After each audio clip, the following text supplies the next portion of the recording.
AI. What is AI? Artificial intelligence. What is it? I know you've heard it in your ears, or you've seen it, or you've touched it. I don't know how you touched it though, but yeah, probably you've heard of artificial intelligence. What is artificial intelligence? When we talk about artificial intelligence, basically AI. What is AI? So AI is an intelligent machine which has been created to mimic the intelligence of a human being, not necessarily as the equivalent intelligence of a human being per se. But artificial intelligence are machines that have been programmed to mimic the intelligence of a human being. So to understand what AI is, let's go back a little bit into the past, the evolution of AI, how artificial intelligence came to be. So artificial intelligence, when you hear artificial intelligence, AI, it sounds like it just, recently just popped around. But trust me, artificial intelligence has been around for a very long time. It has been in the pipeline. So artificial intelligence can be traced back into the early 1800s. Yeah, like that's pretty deep. In the early 1800s, there was a man named Charles Babbage. So he invented a mechanical device which was used for in terms of analysis. It was using this sort of mathematical framework called polynomial. So those who mostly do mathematics might be familiar with it. So during in the 1800s, this was the first step by Charles Babbage, even though it wasn't fully developed, but it sort of laid a building block in the 1800s. And then with this sort of mechanical device, what some of the practical uses in the 1800s, it was able to be used for analysis in terms of calculating interest rates, profit and loss, compounding. So basically, it was a system that was developed. So a mechanical device, as I was saying. So in the 1800s, as it was used for calculating this interest rates and this compounding, stuffs. In the 1800s, during that time, we could also say that was a time where most countries' currencies were backed by gold. So, yeah, most countries during that time were backing their currencies with gold. So we would say in the 1800s, that was the time where we were having this sort of the gold standard, whereby $1 would be backed by a couple of gold. So you could go and buy gold. That was, there was something. So early in the 1800s, it was very much possible for you to be able to buy gold. So fast forward into 1835, whereby a system which was, we would say, an upgrade, sort of as the technology was growing, we called the analytical engine by the same Charles Babbage. So the analytical engine, its main prime focus was what also gave the birth to calculators, the calculators we do use in our schools. It paved the way for that. It paved the way for telegraph, steam engines, the printing press. This was the early 1800s. This was a time we could say, this is where we are entering into, if I'm right, this was the first revolution, the first industrial revolution, the steam engines and the rest. So in the early 1800s, which is as we moved into 1837, we can say that was the first programmable computer, which is the analytical engine. So the first programmable computer in the world is the analytical engine, which, as I said previously, paved the way for our calculators and these sort of steam engines and even automated weaving. This sort of machines where they tend to weave automatically. So that was where it paved the way. Then fast forward from there, so as we were building those systems, then we moved into the early 1940s. In the early 1940s, so in the early 1940s, that was where we got the first programmable digital computer. Don't confuse it for the first programmable computer, which was the analytical engine. It was the first programmable computer, not the first programmable digital computer. So that was in the early 1940s.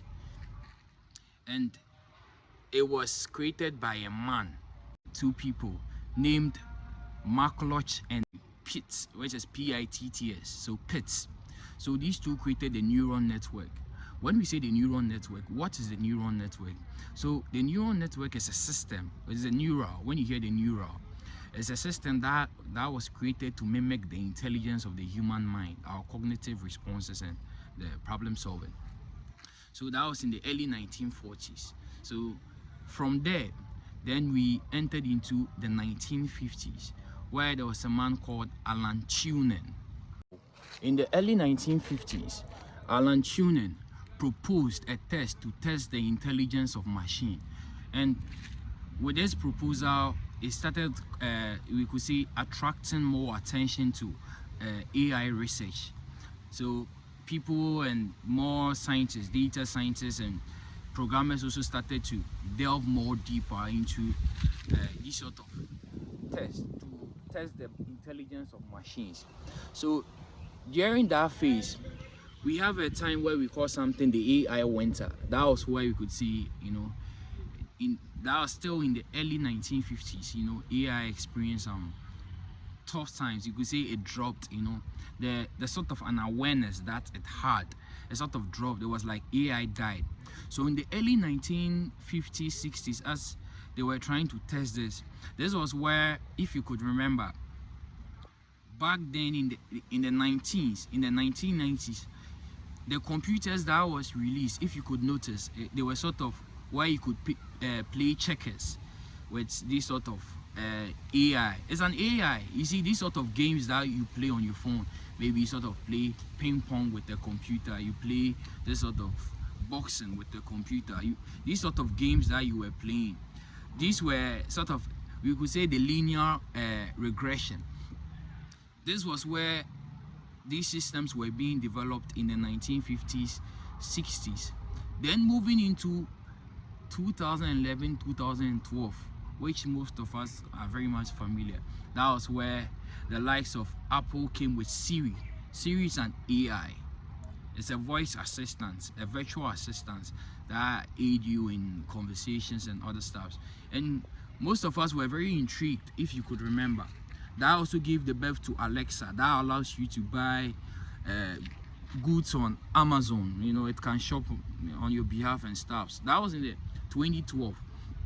So looking back at this growth, you could see artificial intelligence has been around for a very long time.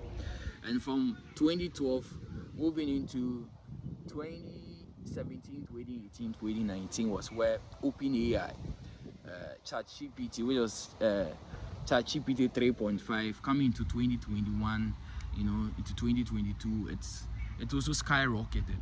But we have, in artificial intelligence, we have deep learning, we have machine learning. It goes more deep.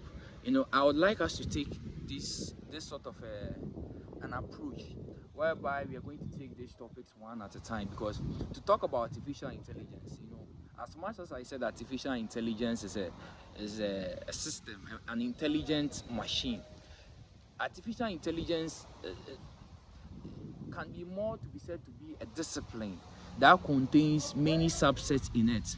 So you get to see that even as much as we say artificial intelligence is an intelligent machine that mimics the intelligence of a human being, it's just a fraction of the iceberg.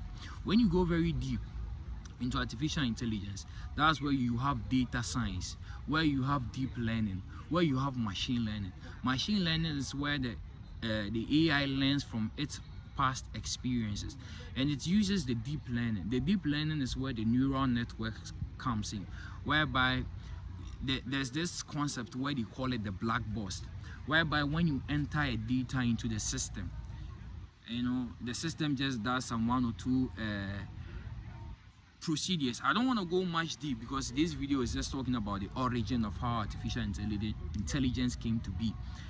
In the next videos that we are going to delve more deeper into what deep learning is, what machine learning is. So here we just want to familiarize ourselves with the origin, to know how far and how long artificial intelligence have been around, because most people think artificial intelligence is just now coming, but trust me, artificial intelligence have been around for a very, very long time.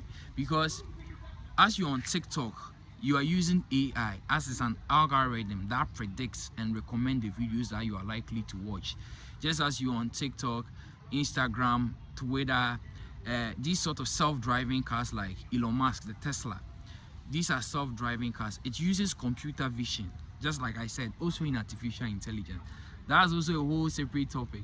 Today I just want to touch on the origin, how artificial intelligence came to be. Just as I said, so from the 1800s and into 1835, so from the mechanical device, then we came to the analytical engine, then we came into which was the 1940s, which was the McLauch and Pitts, which laid a neural network in 1950. Alan Turing then paved the way for us to start to test the intelligence of AI to see how much of efficient that they are. So artificial intelligence is here, and is going to be here around for a very long time, you understand me? Regardless of how you feel about it, it's here. And one thing there's this disclaimer that I just want to disclaim. I just want to say this. Artificial intelligence can be very dangerous, but at the same time, it can be one of the best things that we could have, because at the level of speed that it gives you. Think of this. You see, when you're on Google and you are searching for information, you search for information, maybe, let's say, okay, fine, I'm just going to give an example. So let's say I'm trying to buy something, and I go on Google and I search, so I want to buy, or how to make money, on how to make $1 million in a couple of months or weeks or days. You see, when you're on Google or Safari, just any browser, Mozilla, Firefox, you get to see, as soon as the tab is open, there are links that leads you to different websites. So we have this, the algorithm is an AI system, so it recommends a list of names that which you can choose one from, and out of the one that you might see that might compel you, you tap on it and you go and read more details about it. Artificial intelligence now comes and add another edge to it, because artificial intelligence, when you say AI, you see these sort of chatbots, they have been fed with data, large data sets. So let's take this website like Wikipedia. Most of the data of Wikipedia has been trained with ChatGPT. So now when you are having a conversation with ChatGPT and you instruct a direct question, so it's able to scrub within all the data which is on the internet to find the exact information that you asked and present it to you. So previously, on Google, you would have all these sort of, even let's say you are trying to read something, but you have a question, maybe language, in terms of how do these people say I love you in their language, maybe in Chinese. You see, when you search it on Google, you are going to find websites, different blog websites that is going to direct you to their website for you to read about it. With artificial intelligence, what it does is, as soon as you instruct it just goes into the system and it just gets just that information that you asked. So you asked, how do I say I love you in Chinese? It will just go into the system and just bring that information that you require. So you get to see that, as in this era that we are living in, artificial intelligence is now making it very, very easy for us to be able to get fast access to information, because information is very, very important in the world we live in. The information in terms of research and students, in terms of summarization, it sort of summarizes the text. It can take a large sum of text and just summarize it to a piece. That's another aspect of artificial intelligence, where you have computer vision. This is like the self-driving cars. We could say we've given the machine eyes to see and interact with the environment around it. And we have this sort of AI, it has this sort of emotional intelligence. So they say, yes, because it based on the computer vision, It has been trained on the data set of maybe facial expression, looks, and how if you are sad, how your face looks like. If you are happy, how your face looks like. So all these sort of pictures have been trained with the AI. So the AI can be having a conversation with you, and we could say it sort of adapts to suit and for you to feel comfortable talking about it, talking with, if you get what I mean. So today we talked about the origin of artificial intelligence. So artificial intelligence can be dated back into the 1800s, and in artificial intelligence we have deep learning, we have machine learning, we have a lot. I just don't want to touch much. We are going to create separate videos where we go in deep more. So this is it. As we talk about the origin, I'm going to be creating more videos on this channel. I talk about NFTs, crypto, blockchain, AI, basically geopolitics, how the financial landscape, how these sort of, even how war is affecting our finances, our economy, quantitative easing. So basically I talk about the future of money on this channel. So if you want to stay ahead of the curve, please make sure to go subscribe, turn on the notification bell, and you'll be notified anytime I upload videos like this. Let's learn, let's grow, let's develop financially, let's educate ourselves. It's very important because we are living in a technological era. As we are living in a technological era with these sort of advanced AI systems, now as a student that you are attending school, you are in university, you are trying to pursue these sort of careers, you have to start now reassessing, because if you don't start to reassessing, trust me, I'll come and use AI to come and replace you in your job. It's just a saying. I'm saying, if not me, someone will, one way or the other. You understand me? Someone who is very good at using it can easily replace you, just as is happening in America. Some of the companies have started laying off workers. Let's go back a little bit into the time. You quite remember there was a time when you take these sort of big manufacturers like Amazon, these sort of car manufacturers. There was a time they were using people to assemble these cars, but as time goes by, this was as we entered into the 1960s, 70s. That was where we got these sort of systems whereby now these sort of AI machines can assemble cars. So you see a long trail. Even when you go to these sort of factories where these machines that packages boxes, that packages cans, drinks, foods, there was a time it was humans that were doing it. And now when this system came, taking into consideration, it's more or less cost effective. It's less cost because human labor is the cost of human labor is very, very expensive. You have to factor a lot of things. So mostly, in the business world, some tend to see it as a disadvantage. You are charging too much, your speed, your productivity. These sort of machines, in terms of the assembling of cars, it even also take the risk out of human damages, injury, and all those things, because these are automated machines. So they just come, this does this, and it passes this to the next one, this do this, and just it now requires less human intervention. And that's where we are approaching. This is the phase we are approaching. So as a student now, as citizens, as youth, let's look at the future that we are entering, whereby now an AI is very good as to work in a bank as a bank teller. Now the AI is very good enough to work with numbers, because basically, how is the AI very good with numbers? It's analytical. You understand me? Like your calculator, because as I said, you see how it's evolved throughout the course of time. So that system, as you use a calculator, now a company is now going to be able to have this sort of AI system that has this AI calculating system with it that can calculate, and now a voice chatbot that he or she can interact, ask questions to extract meaningful information. It's now more or less cost effective. So I quite remember I was having a conversation with a brother of mine, and he told me there were two businessmen, they were having a conversation right here in Ghana. They were just sitting there drinking, and one man was just saying he's trying to figure out how he can incorporate artificial intelligence into his business, and if he does, he's going to fire his secretary. I was like, oh, As much as some of you might say it to be cruel, some of you might say it to be positive. This all depends on you. To him, it's an advantage because who knows, maybe he's paying too much. The secretary is paying too much. His productivity, his organization.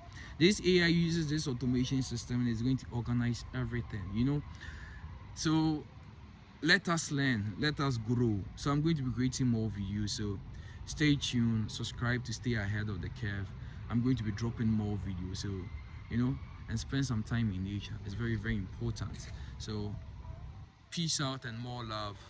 Love God and, you know, love thyself. Peace out.